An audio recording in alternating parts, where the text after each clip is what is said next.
we're going to focus on the drum and percussion RTC model type. So this one's pretty interesting. Like drum melodic, it could be used for melodies. And I think with this next one, that's what I'm going to end up using it for. So I'm going to select module 4 and I'll go to my list of GEs and let's choose to highlight drum percussion. So we have one here, tubular E major. When I select it, it's going to choose it as my GE for this Karma module. And we have a problem right off the bat. We're not actually in the key of E major. I believe, if I hit this edit, that this is C minor 7. So we could just change this chord, but I think I'm going to go about it a different way. Let's choose E major in Cubase. So I have my section that I'm looping, and we have that same chord, but inside of Cubase. And let's choose an E major. So we have E, and then let's see, it would be 1, 2, 3, 4 steps up.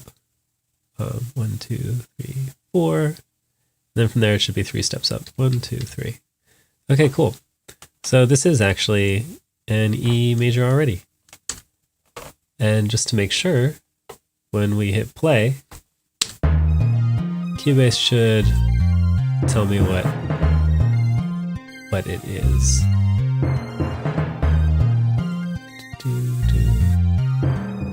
Where is my little status line? There we go. So it says E flat, and since it's not designating minor, then it's major. Cool. So now we're looping this section, and we in Karma have latch off now, so that way it is latched only by the sustain of the notes in Cubase. Yeah, so let's just start playing it.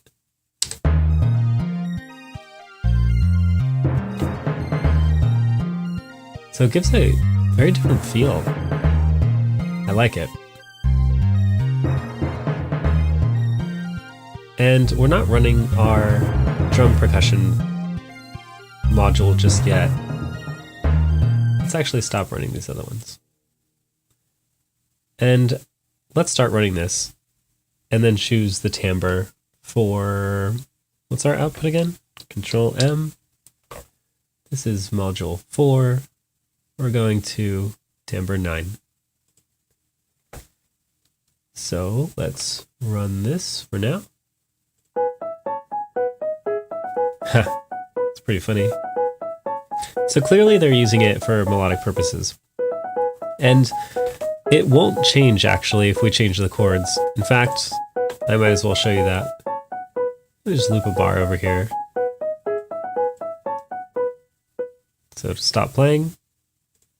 But if I put on latch and then I play a chord, we hear the same melody. That's because it's functioning off of the sequencer, which is playing in some sort of E major melody. So this doesn't have to be used for just drums. Like DM1 drum melodic, it can be used for melodies. So we're going to go with a bell sound with this one. So I'm just going to go ahead and choose a bell. Bells. Sure. And I'll store, and then let me hit Control S to save the KDF file. By the way, just to show you real fast, let me just change a parameter. A little asterisk comes up to show us that we changed something since the last save. And then I'll hit store. And my KDF file also has an asterisk now to show that something changed within the KDF file. So I hit Control S, and that goes away. So anyway, let's choose a timbre for this, because I believe we're just playing like a piano. And again, that was 9? Yep. I could just always look at the fader in Cubase as well. But I'll click P, then BB. There we go. So now Karma is running, even though I don't have anything actually running. If I were to let it run, there we go. So timbre 9, let's choose a bell sound. Going in here, going to my bells. Let's choose the first one, strobe bell. That's good. In my timbre track parameter, I can hit timbre track and that switches the faders to faders 9 through 16. That way, while this is running, I can just turn the fader down. And let's actually run all of our modules so far. And then I just turn this fader all the way down, and then I can turn it up.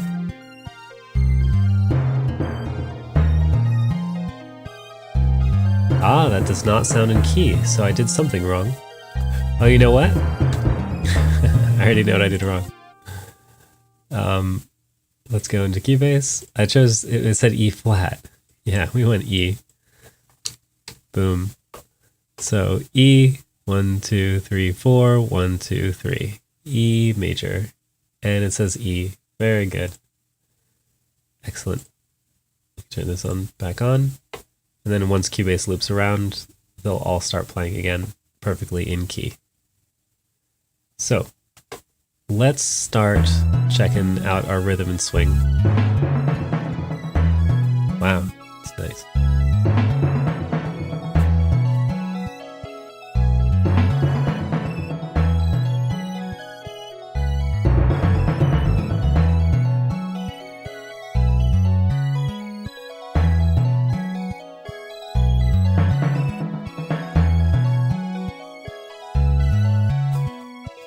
I think I don't like the way this synth and these bells are clashing. So I actually want to go in and change some parameters on our synth.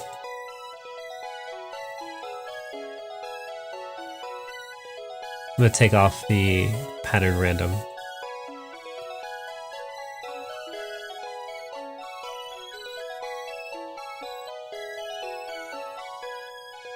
And I'll change the note scale type. That actually helped a lot. Let me actually put the randomize back on now.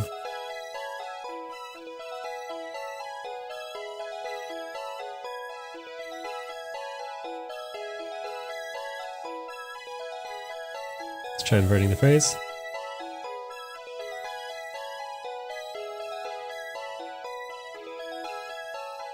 That sounds very nice. Cool. Now that we have this soloed, let's start messing with it. Bells. Rhythm swing should be pretty obvious. That's taking place in the rhythm section. It's of course changing the swing percentage. Let's hear how that sounds with the bells. I mean with the synth.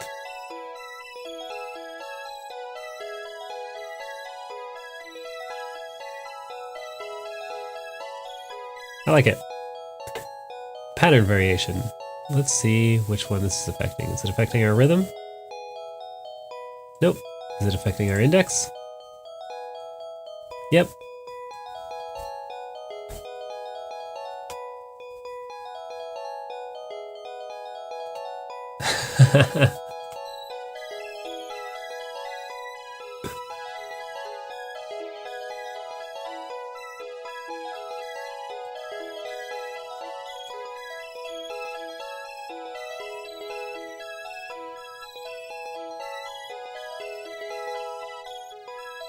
So while we're changing this parameter, notice how it says 411 or 10. I think that means that it was originally at a value of 10. Nope, that's not what it means. There's definitely a way to check the original value. So 0, that's the original. This is giving us our karma parameters, so let's see.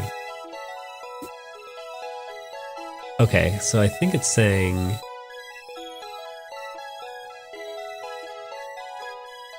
it's choosing the template, and I guess there's something like 10 or 11 templates? I'm not 100% sure. No, because there's 47 templates. Well, I'm stumped at what these numbers are meaning right now. I'm sure later down the line in later tutorials we'll figure it out. But I guess it doesn't really matter. I think I actually just like the first pattern variation, where it's just going up +1 with every rhythm event. And we can see that very easily in our drum melodic. You see it's just running right along with every rhythm event. It's just going up 1, and then it's playing that note when it gets there. Let's stop playing the synth. We can turn on the first pattern, but it's not going to actually do anything, and I believe we can see that maybe turning on in the phase group. Nope. I'm still confused about where we can actually see in the GE that it's turning off and on. Oops.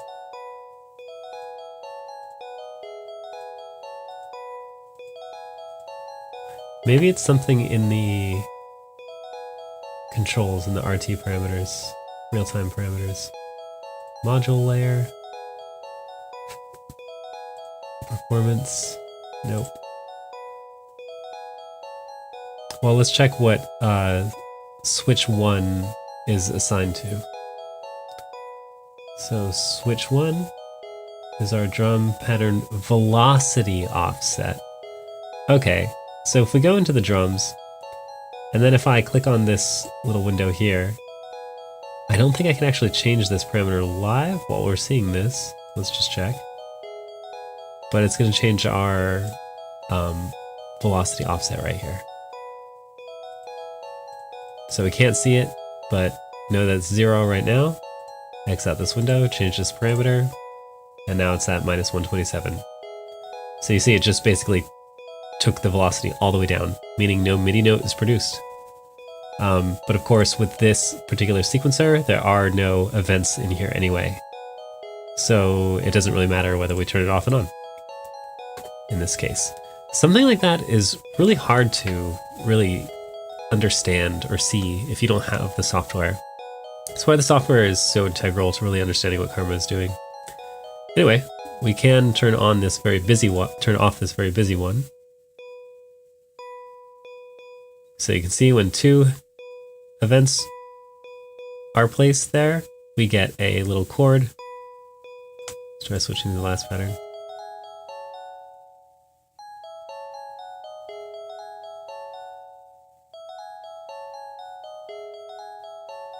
Putting it on.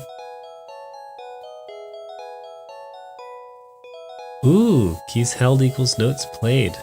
We're going to check that one in a second.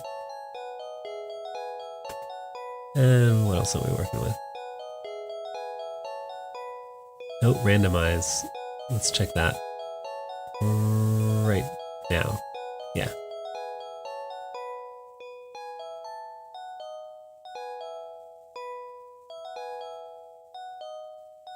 So I think if we turn this all the way down, it's only playing these bottom notes. Turn it all the way up.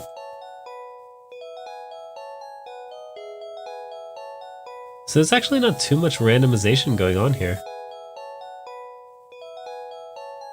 because it would only be choosing, you know, whether like the top or bottom note or some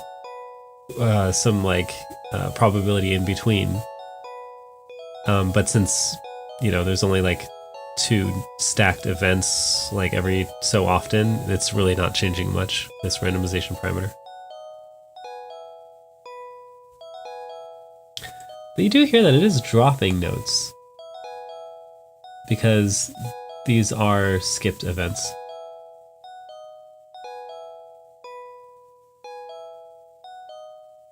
And let's actually turn off this one. So you can see that anything that has a tie underneath is just simply getting skipped because of this randomization parameter. Likewise, it should be the same with this one. So that's pretty cool. Basically, by turning this up, we're getting a more complex pattern. That's actually super useful. And would be super useful for drum patterns as well, to make more or less complicated patterns.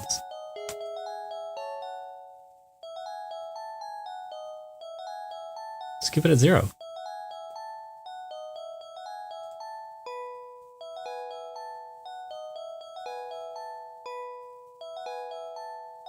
And let's try running some of these unsolved ones.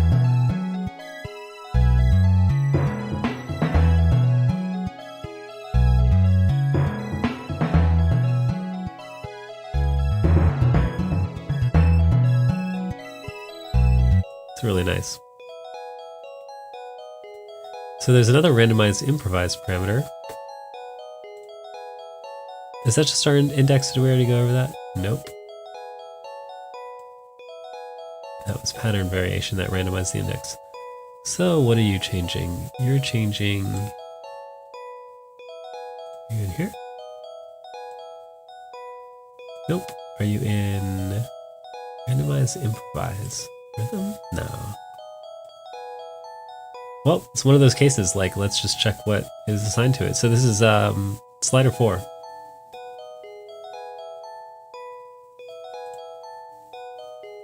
Here we are. Index pools random factor and cluster random factor. Oh wow. So I feel like clusters shouldn't... Oh well, actually cluster will make a difference. So what cluster, because cluster group is doing is, if there's a cluster of nodes, okay, so the amount of the cluster. So like let's say this one is 5 right here. This is choosing how many events to play at the same time. So if there's more events, so if I have this randomized improvise all the way at the top, it'll play like little chords, and that's because it's playing a few events in sequence. You can see how this little dot is highlighting multiple instances. You can see it here too. Now it's also changing the index. So that dot is really flying around, I believe it said. Yep. So it goes from just 1 to changing to, it's jumping 3 forward, and then it'll be playing 3 forward events each jump.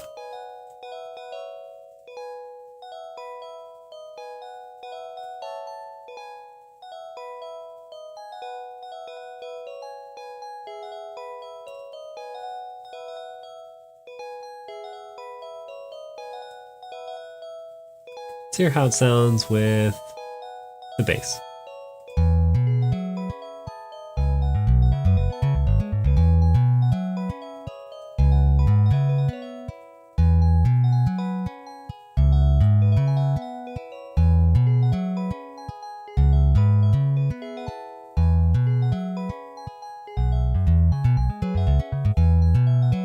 That's a very endearing quality to it.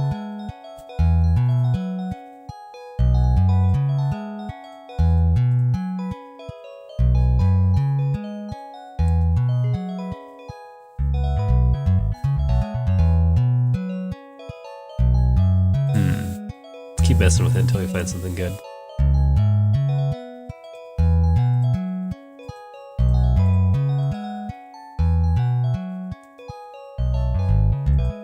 Now remember, this is a probability, so it's not going to actually be set to have the same probabilities occur every single time it plays.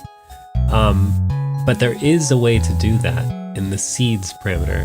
You can have the seeds not be random, but usually for the most part they are randomized. That's something that we'll get into detail later.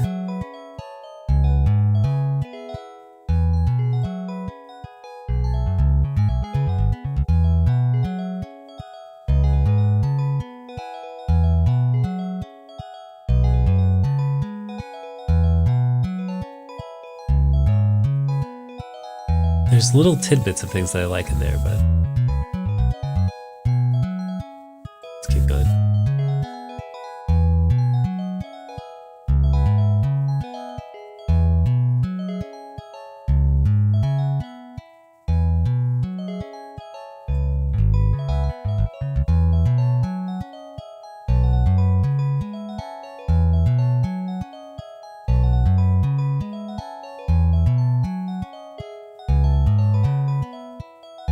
I think I like that one.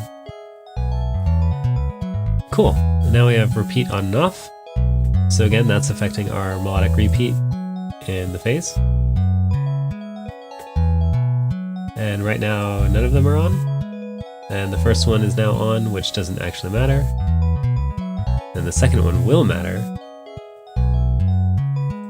because in our second one we do have some events. But it's not doing anything right now because we don't have the repetitions on.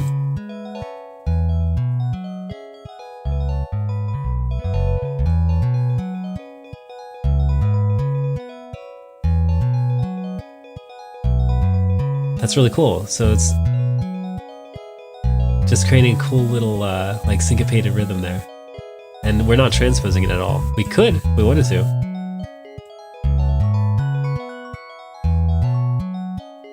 Maybe go down.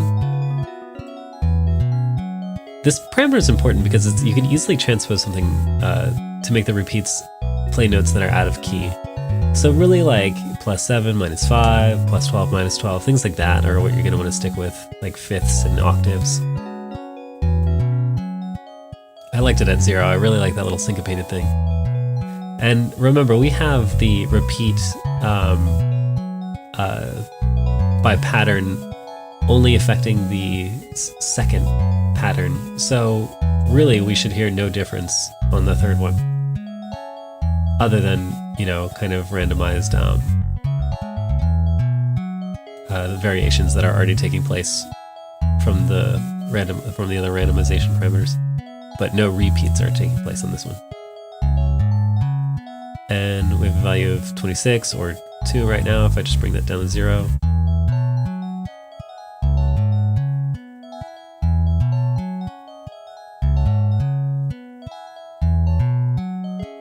See? No difference. But if we put this one on,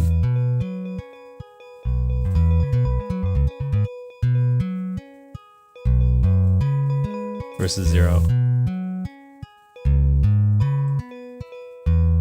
And that's just functioning off of this regular melodic repeat.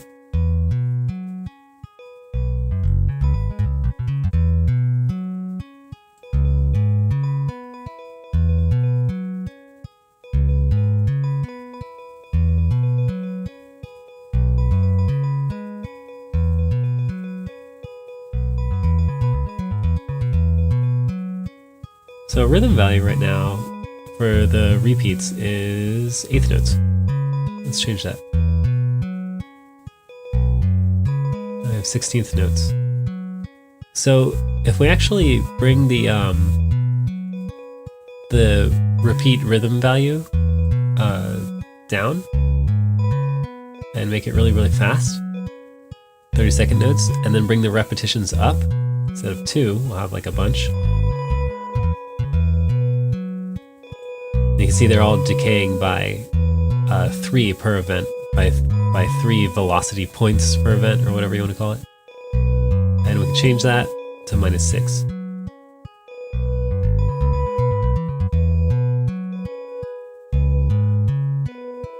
Let's bring the rhythm value up.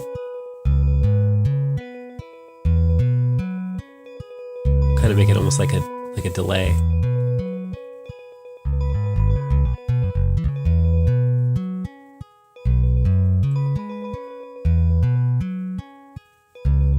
It's like a MIDI delay. It's really neat.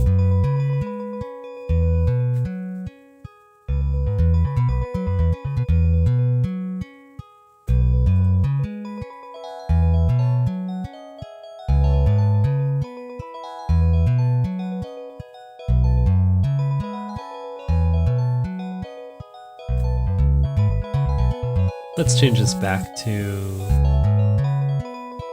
8th notes.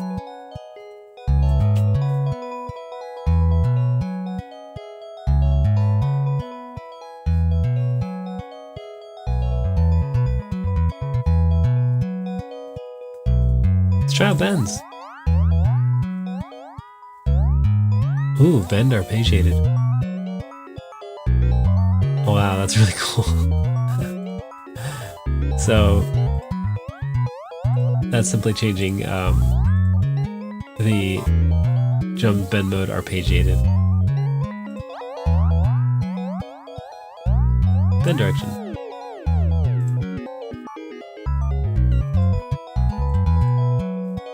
not too useful in this case.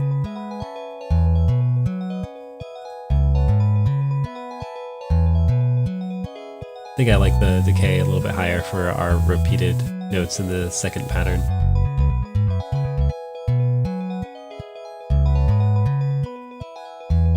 And the last thing we haven't checked is the keys held equals notes played. So let's click this and see.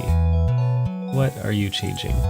I'm actually going to check this one out as well because I can't remember exactly how this one... I know that it plays the notes you hold, but I have to check to see exactly what is changing. So switch 4. That'll be 4.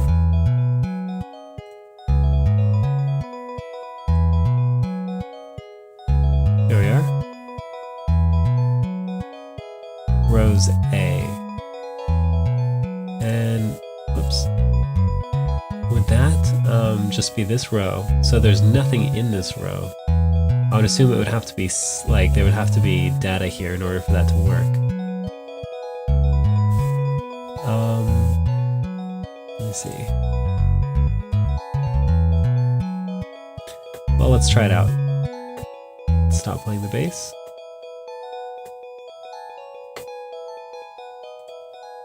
Put this on, and then let me change the MIDI.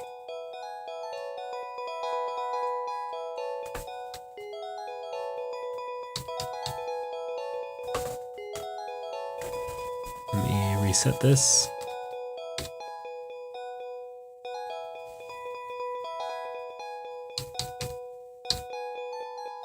Nope, it's not making any difference. Definitely something I'll have to explore more in the future. The keys held equals notes played. Still not 100% sure. Notes played row A.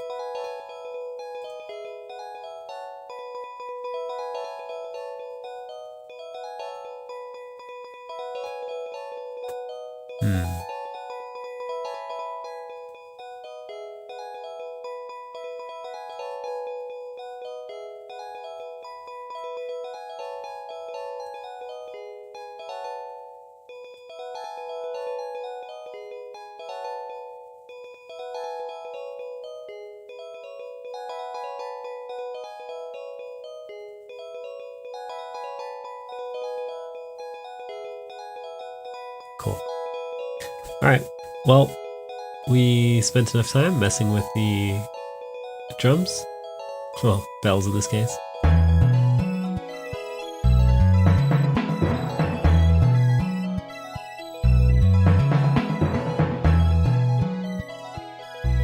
Storing the results. And saving it. And of course saving it on the Kronos as well.